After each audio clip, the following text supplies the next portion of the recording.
guys, and welcome to day 2 of my New York diary. First I thought I'd do a very quick recap of what happened on day 1.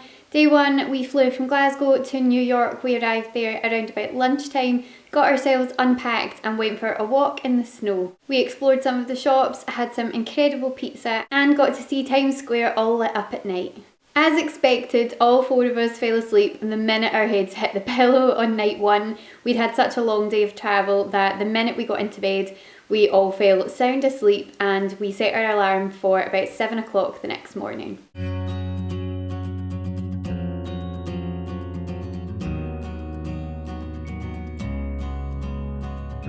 Good morning, we are up and about already, getting all organised. We've been up for a good amount of time actually, which I think is impressive given what a long day we had yesterday.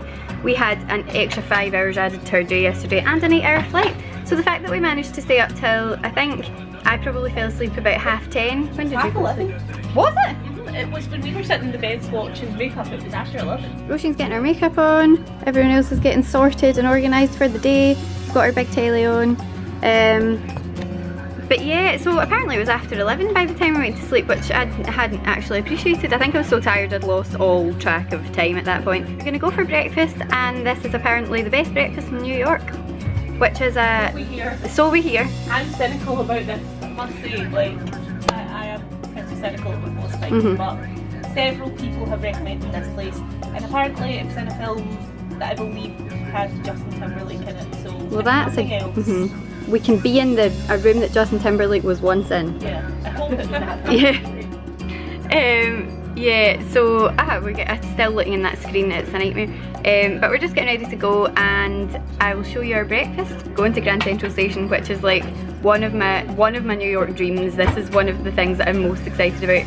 I'm not entirely sure why, but you want to be Blake Lively and that's wait, I think it probably is the Gossip Girl pilot memory that is very strongly in my head. I'm not a Blake Lively fan, but the show, that pilot just means a lot to me, so I think that's probably it. The man reading the news has a lot of tan on his face. We straightened / curled our hair, we did our makeup, we got ourselves glammed up for our first day in New York. What then happened was we left the hotel to find ourselves in the midst of a monsoon. I can't explain how heavily it rained for parts of that day, and it was a shame because we'd got ourselves all ready that morning. We were all hair done, makeup on, all organised for our first day as glamorous New York tourists, and we ended up like drowned rats. When it got particularly bad, we took shelter in a couple of shops on our way to Pershing Square, which was where we were going for breakfast. Pershing Square is a restaurant located directly across from Grand Central Station that has been voted the best breakfast in New York, and it did not disappoint. Predictably, all 4 of us went for pancakes. Roisin and I went for the strawberry ones, while Lauren went for the banana and Jill went for the chocolate chip. They were all delicious. Like, I can't tell you how delicious this breakfast was. I had it with a pot of tea, which was great because I can't go too long without a cup of tea. Mine had strawberries on the side. You can't really see them very well from this footage, but it had strawberries on the side and then strawberries kind of almost cooked into the pancake mixture underneath, which was just absolutely incredible. They were delicious. So we absolutely loved our breakfast, and I would wholeheartedly recommend going there for breakfast if you're staying in New York. When breakfast was over and we had dried off a little bit from the earlier rain, we headed out onto the street and we were face to face with the entrance to Grand Central Station. For whatever reason, it's probably Gossip Girl inspired, but for whatever reason, Grand Central Station was one of the places in New York that I was most excited about going to. I'm actually really looking forward to seeing Roisin and Jill's video footage of me going in to Grand Central Station, because both of them I think had their cameras on me as we walked in, because I was just like a bundle of excitement. I couldn't wait to go in, and it was the most beautiful building, just as beautiful in real life as it is on screen.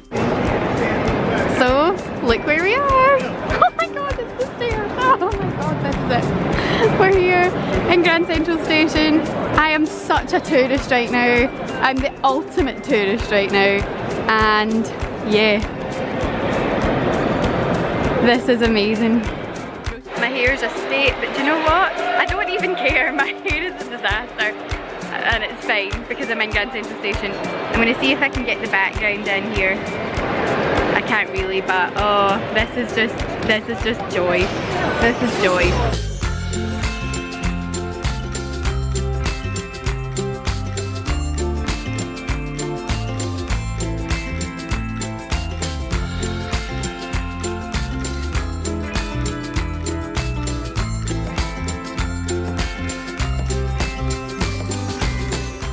After spending some time admiring the beautiful upstairs, we headed downstairs to investigate the Whispering Walls, which is a part of Grand Central Station where there are 4 corner posts, and if you stand diagonally opposite someone, so you stand in one corner and they stand in the other, and you talk into the wall, so you sort of stand and talk directly into the wall, the way that the building has been designed, or the way that this particular part of the corridor has been designed, there's a sort of weird echo effect. So if you talk into that corner, the person opposite you can hear what you're saying.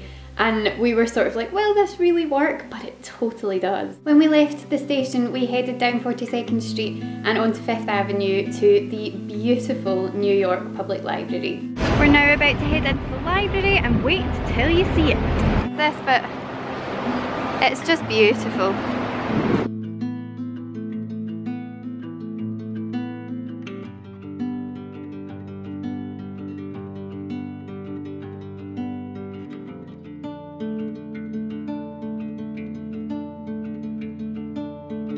This building is just so incredibly stunning. It's one of these places that you walk in and you sort of almost feel like you probably shouldn't be taking photos or filming in there, because it just feels like one of these really special places.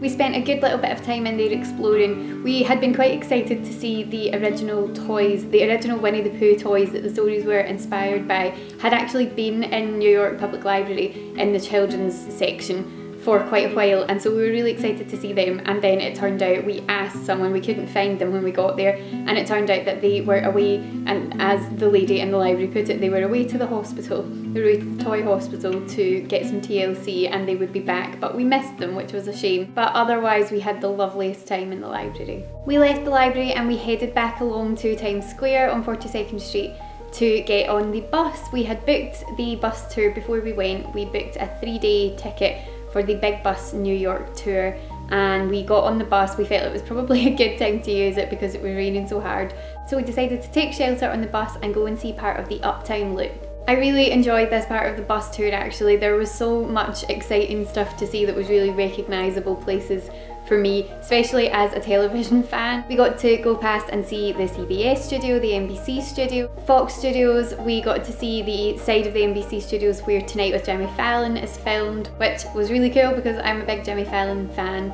That's actually really hard to say. Big Jimmy Fallon fan. So that was really cool, I really enjoyed that. We also went past the Lincoln Center and just got to see a lot of the uptown stuff that is really, as I say, recognisable streets and areas of the city. We got off the bus at the Natural History Museum because our plan for the afternoon had been to spend a good chunk of time in there. But what we hadn't anticipated was that when we were going to arrive, there would be a 2-hour queue to get into the museum. This is something that I'm going to talk about in a lot more detail further on in these vlogs, so make sure that you tune in on day 4 of these vlogs where I will explain my tips for visiting the Natural History Museum in a bit more detail. Stranded outside on the rain, the bus had left and wasn't going to be coming back for another half hour, so we decided to go on our first New York subway ride, which was very exciting, and make our way back along the bus route that we had come by subway and head into the Rockefeller Center to do a bit of exploring and take shelter from the rain. By then it was mid-afternoon and we were all getting a little bit peckish, so we made our way to the famous Magnolia Bakery, which is on the corner of 49th Street at the Rockefeller Center. It is the cutest little place and they have such a gorgeous range of cupcakes and cakes and cookies and all the sweet, sugary, delicious things that you want to eat. We headed back into the Rockefeller Center, found ourselves a table and settled down to enjoy our cakes. We had been warned that morning on Good Morning America that the heaviest rain was going to hit at about 3 o'clock in the afternoon. So we had a little table next to the window where you could see the ice rink outside the Rockefeller Center at this point. And this behind me, as you can see in this footage, the sound here was not very great, so unfortunately I didn't get to use it, but behind me you can see quite how heavy the rain is, but that was not stopping the people who wanted to go and ice skate. My cake was delicious. It was a vanilla cupcake with vanilla icing. It was pale green icing. It was the prettiest looking thing. Roisin had a sugar cookie which she really enjoyed and a cupcake also, and we all sat there and just took a bit of time to dry off, enjoy people watching really, because the Rockefeller Center is one of these really busy, bustling places. So we took a little bit of time to just sit and relax, enjoy our lunch, which was obviously a very healthy lunch, and just dry off and hide from the rain.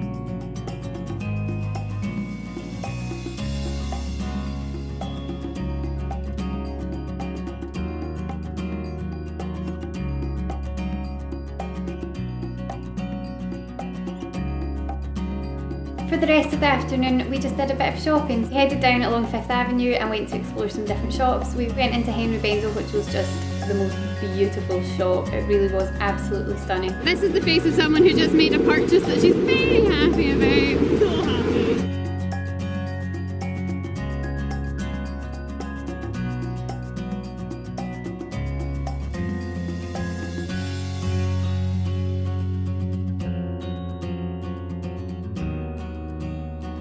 We then headed into Bergdorf Goodman, which was beautiful. The makeup counters in there were absolutely stunning. We had a really good browse of the makeup in there, so that was really fun. By the time that we had left there, it was getting a little bit later, and that night was a very exciting night because we were heading to see Aladdin on Broadway. We booked tickets for Aladdin at the New Amsterdam Theatre, which is on 42nd Street between 7th and 8th Avenue, and we were beyond excited by the time it came for us to go and see it. I cannot tell you how good this show was. I had doubts, I won't lie, before we went. I had doubts as to how they were going to do some of the kind of more iconic scenes from the film. How were they going to handle the magic carpet? How were they going to handle Abu? And how were they going to handle Raja? How they were going to handle these things? And every decision that they made was just perfect. It was spot on, and I absolutely adored it. The cast were incredible. The guy who played Aladdin has the most beautiful voice, and he was absolutely perfect for the role.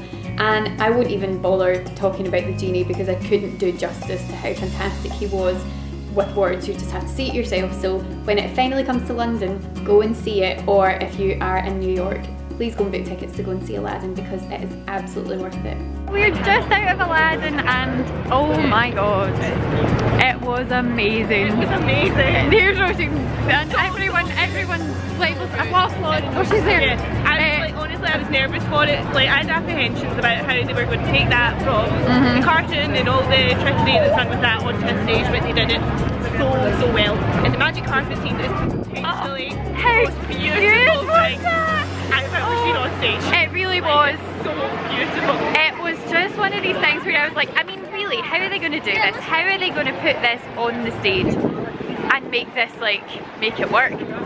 But it just did. It was just stunning. It was absolutely stunning. The genie was just incredible, absolutely incredible. And they got around a lot of the things that could have potentially been tricky very, very well. They didn't have a Raja and they didn't have an Abu. They had sort of advised, they had like friends of Aladdin and Jasmine who were just all absolutely fantastic. Particularly Aladdin's 3 amigos, that was a lot of fun. So yeah, it was just spectacular, and now we're going to go get some dinner. So it's about 10:15 I think, maybe even a little bit after, so it's quite late for getting dinner, but we're all up for it.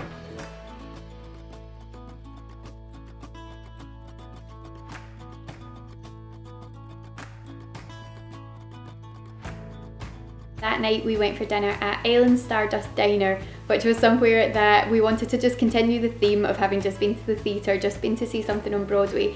And Ellen's Stardust Diner is a very famous restaurant at Times Square where the wait staff, so the waitresses and the waiters and the staff who all work in the restaurant, are all up and coming, hopefully making their way onto Broadway stars. They audition to get to work there, and if you get accepted to work in there, you've got a pretty good shot of making your way into the actual theatre Broadway world in New York. Ellen's Stardust Diner was one of the most fun restaurants that I've ever been in my life. We had such a lovely time. Because it was quite late, I went for nachos, a starter portion of nachos, because I thought that that would be something relatively light. Oh no, even the starter portions in this place are huge. The food is delicious. It's just full of music and life and energy, and it's the most fun place to go. I would definitely recommend it. And if you are into that kind of like fun Broadway theatre kind of experience and hearing them sing. They sang a mix of show tunes and, you know, just pop songs. One of the girls sang Fight Song by Rachel Platten, which I'm a huge fan of, but then they would go from something like that into something from Phantom of the Opera or any famous show. It's a fantastic place, I loved it, and I'm so glad that we went.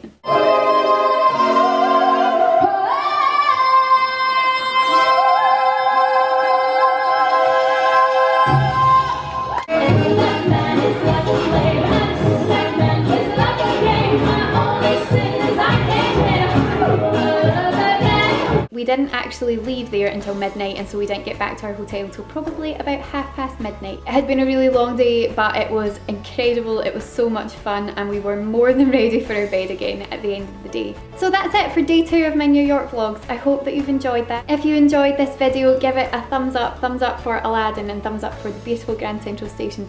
And make sure that you subscribe if you want to catch day 3, which is coming very, very soon. Thanks so much for watching, guys, and I hope you're having a great day. Bye!